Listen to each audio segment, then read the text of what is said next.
Hello, everybody. Welcome to this week's Goals to Life Down and Dirty Power 30. We're diving into relational goals with someone today who brings a wealth of knowledge and passion to the topic is Nicole Runyon. She is an esteemed psychotherapist, a parent coach, and a keynote speaker with over 21 years of experience in child and adolescent mental health.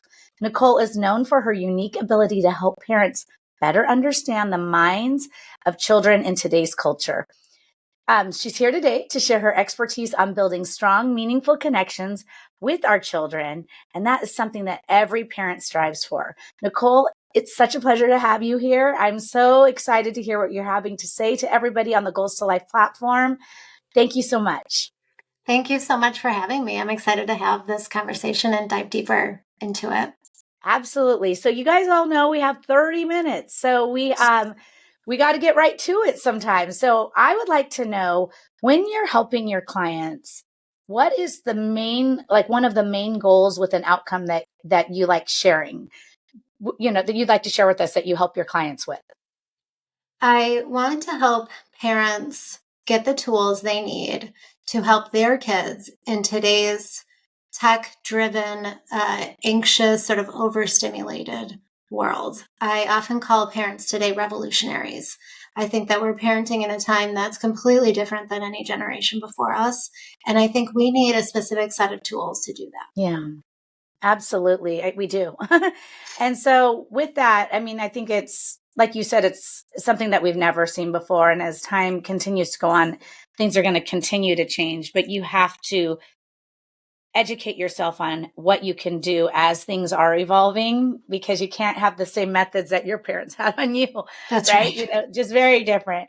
And it is such an important goal. I mean, you having that responsibility as a parent to help these kids get through these times. So what what would be one of the strategies or the first strategy that you would want to share with our goal getters who are looking to help their children? The first thing that I do with parents is I help them self-reflect.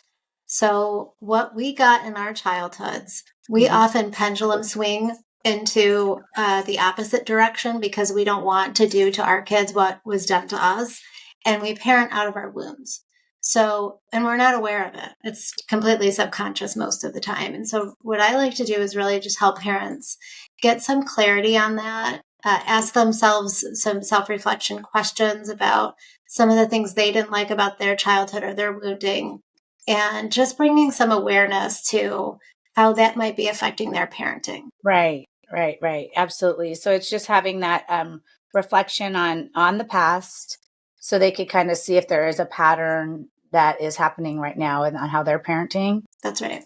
Okay. All right. Now that is eye-opening for sure. Mm-hmm. Okay. So then what, after they do that self-reflection, then what happens? Well, so it really kind of leads into the conversation on child development, because when you start thinking about maybe where things went wrong for you in your childhood, Right. then you can start recognizing maybe where you're struggling with your parenting in your child's childhood. So some parents might say, "Oh, I really love the baby stage, but once they get into adolescence, I really have a hard time," or vice versa. Some parents don't like the baby stage; they like to parent older kids. And so I always like to explain child development, what kids need when, to help parents understand that you might be struggling because likely you had an issue at that particular age that you're struggling in your parenting. And then understanding what your child needs so you can start separating yourself from them and your wounding from what they need. Interesting. That is a definite. So when you're doing that, do you see that as you've talked to so many people over the years, you've been doing this over 20 years, that when someone responds with a self-reflection one way, it's typically you see a similarity in responses, or is it very different amongst each person? I think it's different amongst each person because it's specific to your particular wounding. I actually noticed it in myself when my kids both were around the age of 9. I really struggled. And it's because when I finally really thought about it and realized it, it was because I struggled, particularly with something at 9. And so, but it is different for everybody because everyone has a story. Yeah, no, definitely. All right. So then after that process has happened, what would be the next action that you would recommend? So that's where we start talking about technology, because technology very much affects all of us, not just kids. There's a huge disconnect, I think, in families, because parents are often on too much technology, or maybe taking their work home or work from home, and there's never a separation. And then that makes it easier for the kids to be on it because the parents are distracted or disassociating or disconnected. And so I really like to help parents recognize where maybe they need to have limits on technology. And then again, coupling that with the child development piece, understanding what kids need when, in terms of when to introduce tech or when not to. All right. So what are your recommendations around that? I think that from 0 to 5, pretty much no technology at all. If you want to do a family movie, I think that's pretty benign. But giving toddlers and young children tablets, games, you're really preventing from a lot of development. And in those ages, you're really preventing from movement and then physical development. And physical development scaffolds the brain for growth. So then if they're not developing physically because they're not moving as much, they're not climbing trees, they're not running, they're not jumping, then their brains are actually not going to be developed. And we're actually finding that in the research now. The gray matter in the brain is really deteriorating in our children today. And so you guys have a lot of studies around that. And obviously you see it's almost like a quieting mechanism. Like, here, just take this. Here. It's like another babysitter, right? That's right. Take the tablet, watch your show, and then they feel like the parent can do what they need to do. But it's also creating really bad habits at the same time. And the thing is that, parents need to know that it's actually perfectly okay for your toddler to be bored, to have nothing to do.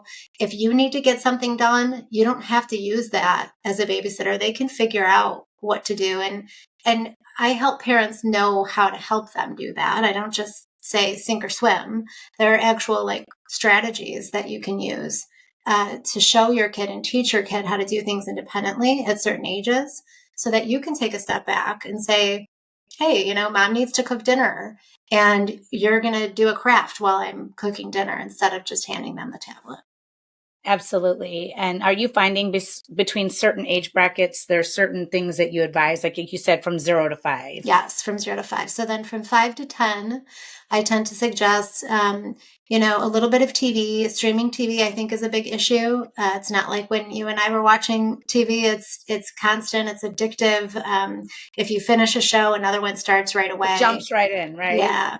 The binge watching. Yes. So if you're going to do TV, you really have to be aware and cognizant of how long. I would say in those ages, anywhere from a half hour to an hour.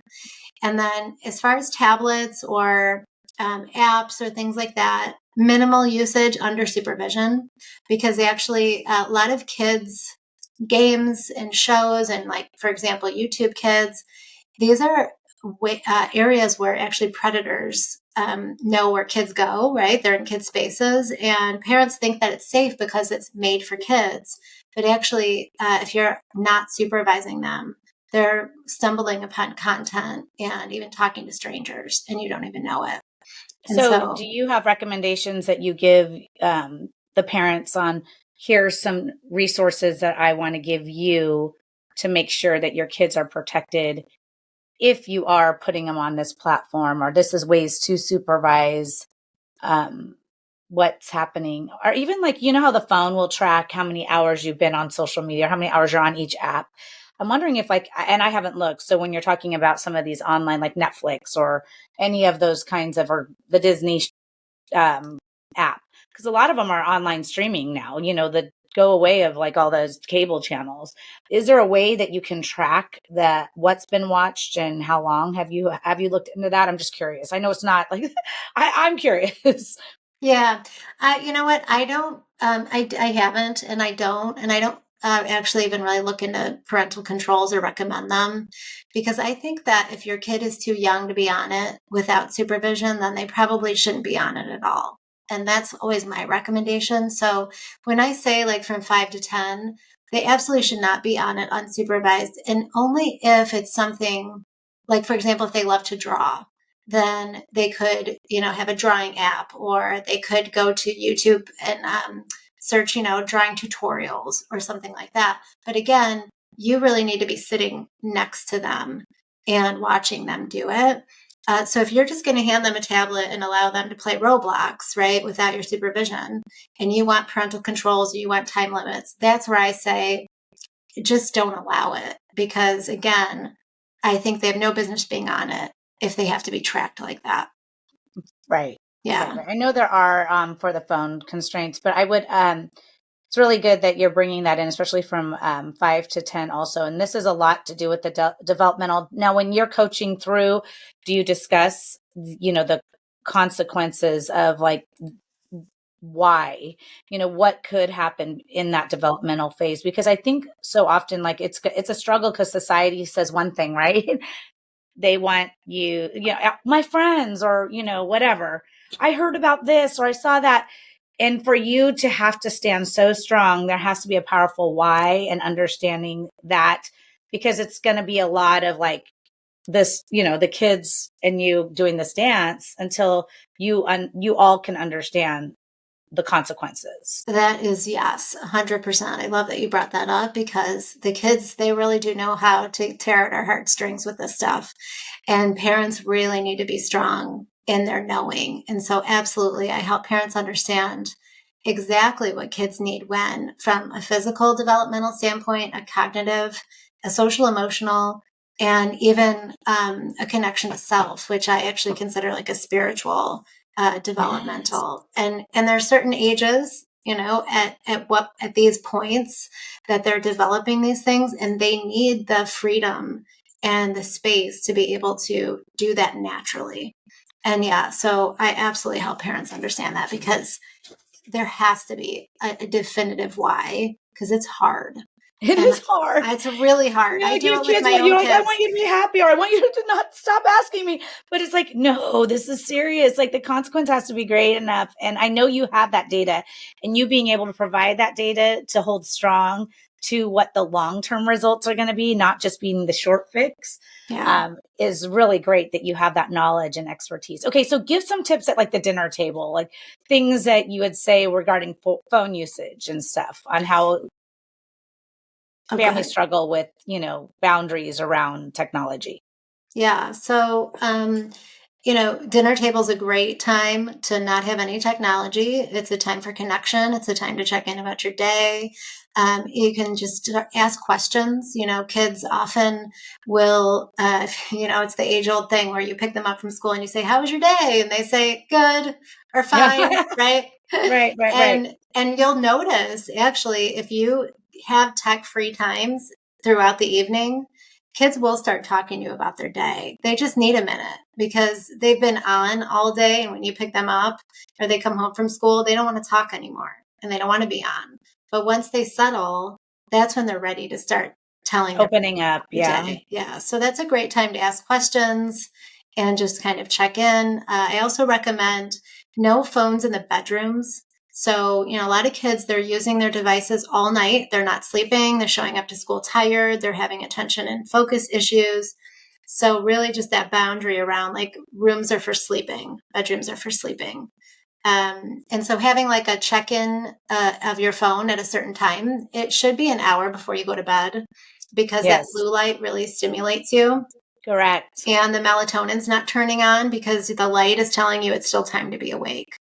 So checking in an hour before bed and not in the room all night are really good. Yeah. And the development with the sleep is critical. And we know Absolutely. the phones will impact that. And I've seen it. I mean, I have a 18-year-old and a 23-year-old, and going through that. I mean, the phone started impacting, as coming out more so around that time. There's a lot that I've learned through parenting at this time, and I wish I would have known, right? Yeah. But hey, they turned out like great kids, but still there was boundaries that probably needed to be put in place. I mean, it's just a great reminder, and I love what you're teaching to help people, because it's only going to continue to evolve in technology, and getting a hold of it young and understanding the consequences is great. So, all right. So, all right. What is something else that you think that you'd like to share with them around boundaries and about technology? It's really all about your connection. So, if you have a kid who maybe you didn't delay, or you're finding they have an addiction, or it's too much, and you're feeling like, oh, I got to walk this back, or I have to have some boundaries. Um, it's really important to know that they're using that device because they're not getting something in the real world. Yeah. And so connecting to them and understanding, like hearing them and seeing them and recognizing, like, what do you need, and understanding what they need and helping them build that in the real world will help you be able to peel back on the tech. Because what happens is a lot of parents just take it away, right? They say, okay, we're done. And then the kids are depressed, they're isolating, they're withdrawn. Yeah, they And shut down. they Totally. shut down, and then suddenly the parents are like, oh, we have to give this back to you. This is your lifeline. Like, this isn't good. And then they go right back. And so what's missing in all of that is, yeah, take it away if it's a problem. I have no issues with that. In fact, I recommend it if need be. But when you take it away, you really want to make sure you're filling the void and filling them up in real ways that help them to not want to go back to it in the way that they did. And like when you say that, it's more like the human connection and finding out like what what they were looking for, like if it's whether or not acceptance or validation, or what are the things. But it can become such an addiction, not just for children, for everyone, and they do it on purpose. Yes, they And do. it is. It's Yes. good to stay off it. Trust me. But then when you get in, it's like, oh gosh, look at how crafty these companies are getting us on these devices. But yes, no, thank you, Nicole, for bringing that to the attention of just even figuring it out. And I'm sure that, do you give your clients questions or assessments on how they could dig deeper to really figure it out what the void was, so they can fill that gap? Because I'm sure it's not easy for everyone, Nicole. I mean, to figure that out, it's hard. It's very hard. And I think now we have such a rigid way for our kids to go through life. We want them to be high performers. We want them to specialize in a sport and do a travel sport and, get really good grades so they can get into the good college and get the internships. And it really is just a very rigid path. And so what I help parents do is really acknowledge, like, what is your child good at? And what do they want to do, and what are their passions? Because maybe they're not going to follow that rigid path. And that really can help a lot with why kids are going on their devices and staying on their devices. They're not feeling successful in the real world. They're not feeling good enough. They're not feeling like they're pleasing their parents.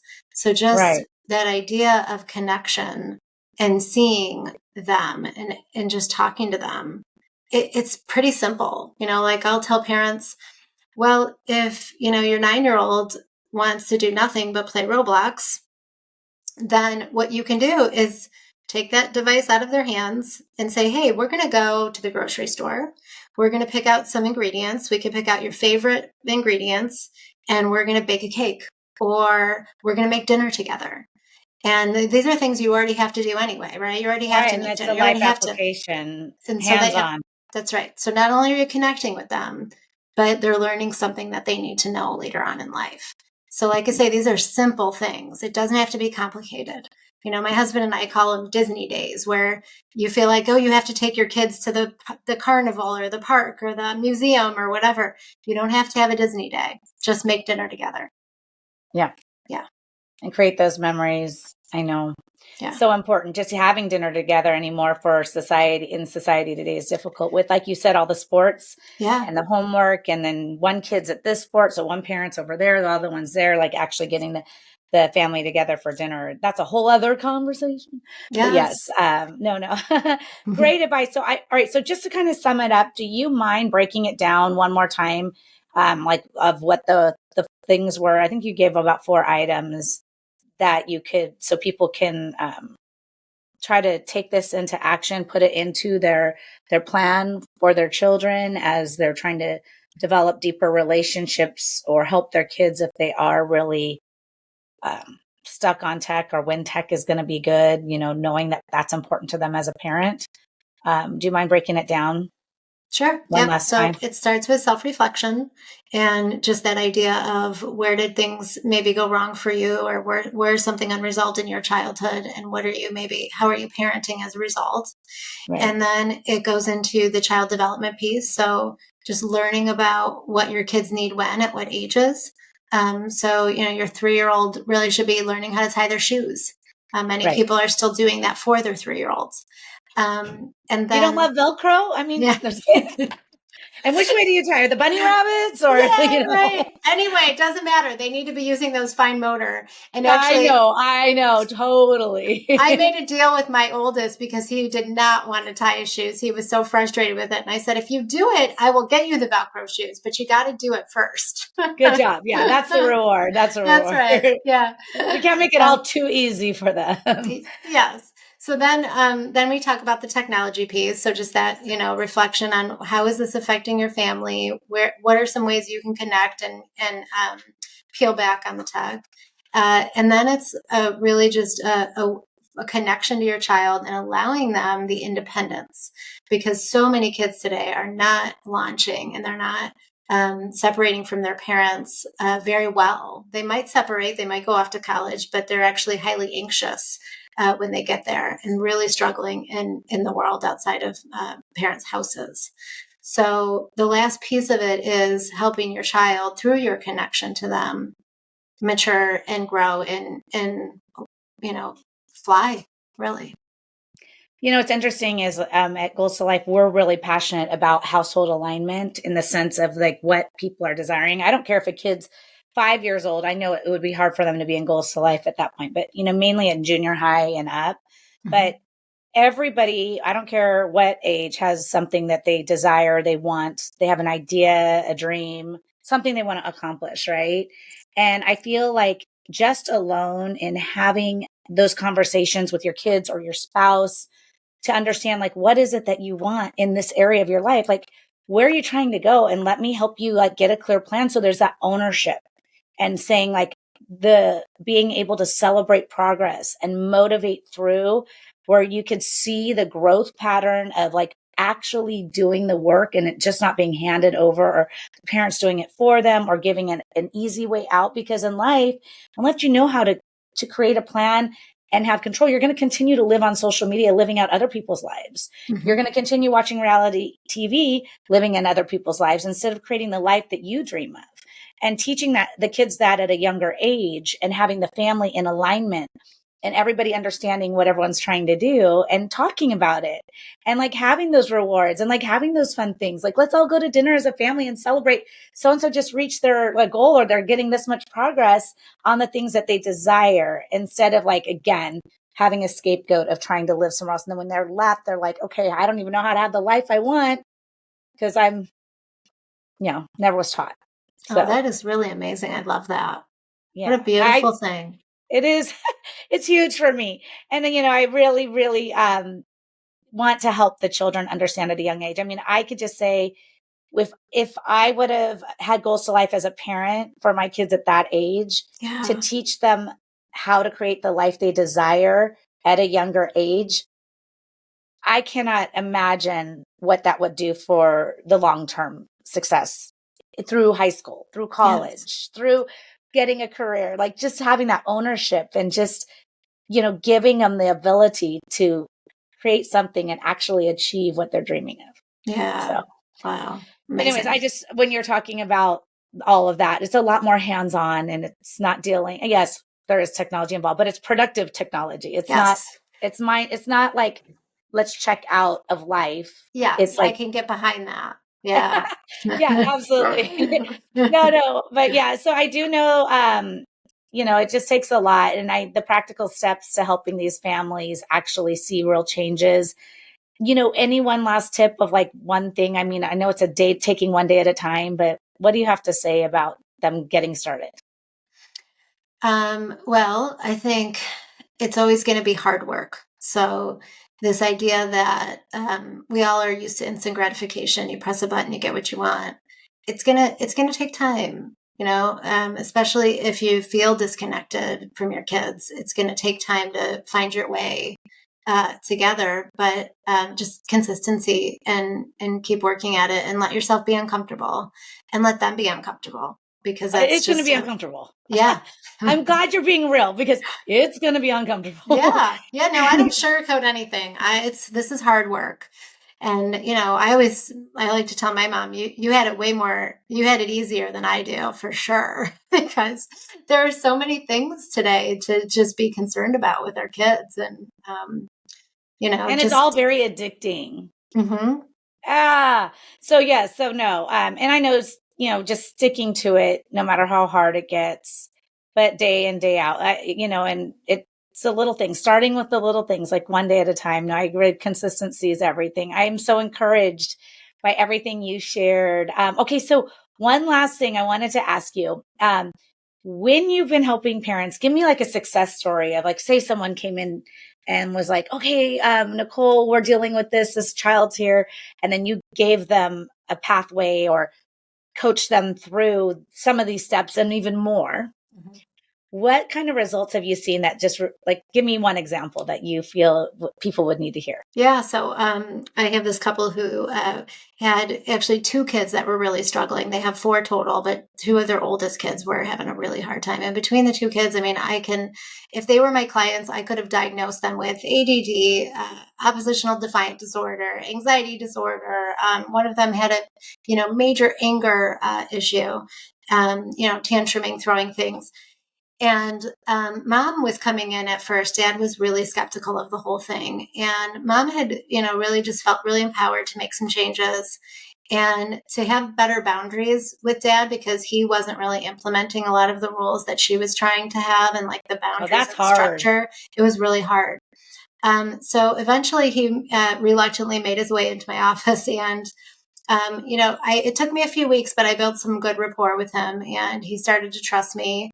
And he started to make the changes that mom was making and that mom was asking him to make. And suddenly they were reporting that their daughter was actually, out of the four kids, their most mature one, their most helpful one. Yeah. Totally, all the tantrums had gone away. And this was in the matter of like 3 weeks. So, and she was struggling to go to bed at night and get up in the morning for school, and just basic stuff. And here then she just sort of shines. How long did it take for them to actually, well, first you need both parent. Well, Yes. if you don't, I mean, it's going to help a lot to have both. I wouldn't say give up if the other one can't get on board, but No, and I tell parents that I say, look, if both of you aren't going to be here, it's okay. I'll still work with one of you. Ideally, I want both of you. yeah, And even, if there's blended families, if there's step parents, I want to be working with everybody, because everyone's got a hand in this, right? But no, my philosophy is you're in control of yourself.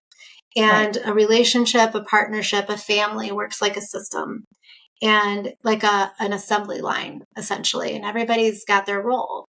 And so if one person changes their role, then the whole system is forced to change. It right, cannot go on the way that it did. And right. so one person is actually quite powerful. And so, family dynamics is a real complicated thing. But if not everyone wants to participate, one person can make a change. I It's, know. yeah. I know. And then there's lots of prayers if it's one person leading the force. But, yeah. Oh, gosh. No, that's so good, though. I bet you just over time, just know. I really believe it's the why in the long term.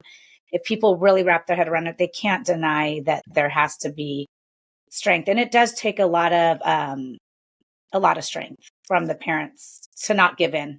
It does, and I've been accused of being judgmental towards parents, which, look, I'm a parent. I've made my mistakes. I'm not judging in any way. So what I say is I actually am holding parents to high standards, because they have to be strong. We have to be strong. There's just no way around it. And what you do matters, and it does bring the results. No, thank you so much for sharing. What a powerful message that I think so many people need to hear.